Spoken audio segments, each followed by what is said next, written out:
Welcome guys, आपका स्वागत है अक्षयस बायोलॉजी ऑनलाइन स्टडी में। आज हम बात करेंगे एमएससी माइक्रोबायोलॉजी के सिलेबस के बारे में, जो कि मैंने आपको फर्स्ट सब्जेक्ट का जो है फंडामेंटल टूल्स एंड टेक्निक्स यानी fundamentals of microbiology tools and techniques के बारे में मैंने आपको समझा के दिया था, उसके सिलेबस के बारे में।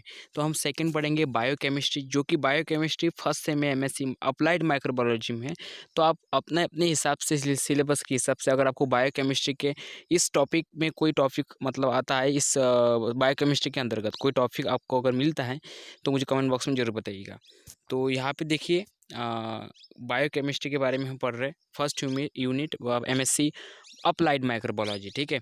कार्बोहाइड्रेट के बारे में हम पढ़ने को मिलता है अपने को, क्योंकि जो कि बीएससी में कार्बोहाइड्रेट हम पढ़ चुके हैं। Classification, structure of properties and functions, homo and heteropolysaccharides, ठीक है। Storage, polysaccharide, starch and cellulose, ठीक है। Amino acid classification, synthesis, structure of properties, proteins classification, synthesis, structure of properties, structure of functional proteins. Lipids के बारे में हमको पढ़ने को मिलता है। Classification of structure of properties and fatty acid and triglycerides और फास्फोफिलिक्स एंड वॉक्स स्टेरोल्स, ठीक है। Terpenes and prostaglandins and biological function, lipids and lipoproteins. Second unit में हम nucleic acid structure and synthesis of purine and pyrimidines, nucleosides, nucleotides, DNA and RNA, structure of properties, synthesis of processing central doma and concept of genes and there are regulation operan concept of role and CAP and CMP, ये आपको BSc में पढ़ने को मिल जाएगा, ठीक है। Third unit enzyme classification, mechanism of enzyme and action are constitutive of inducible enzymes, kinetics, Michaelis, Menten, ठीक है। और इसमें थोड़ा आप पढ़ लीजिएगा, ठीक है इसमें। और इसमें आता है plot, regulation of enzyme synthesis, repression factors affecting enzyme activity, enzyme inhibition, reversible and irreversible, ठीक है।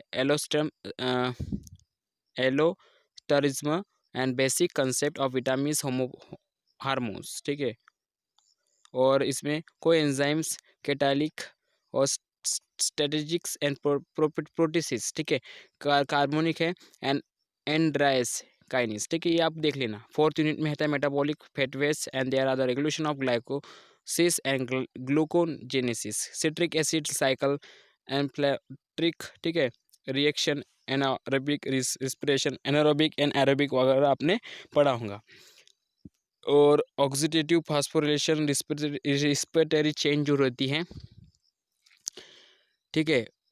Complex glycogen, metabolism, fatty acid oxidation and alpha beta pathway proteins, turnover and amino acid catabolism, biosynthesis, amino acid, nucleotide and membrane lipids. Unit 5 में आता है transport of molecules, activities of passive membranes and proteins and cell junction, signals transduction, bio genetics and transduction and storage of energy, ATP generation, metabolic coupling and nitrogen metabolism, transmission and determination reaction, ठीक है। ये सब आपको मैंने आपको chart ही बता दिया, एक अच्छे से आप देख लीजिए बायोकेमिस्ट्री का, ठीक है।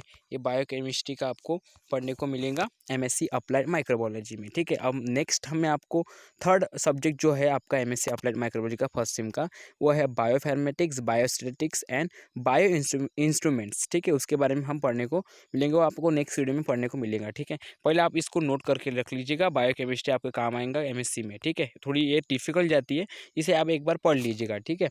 और अगर आपको वीडियो अच्छा लगा तो लाइक शेयर कमेंट जरूर कीजिएगा और मिलते हैं नेक्स्ट वीडियो, तब तक के जय हिंद, वंदे मातरम, अपना ध्यान रखिएगा, जय हिंद।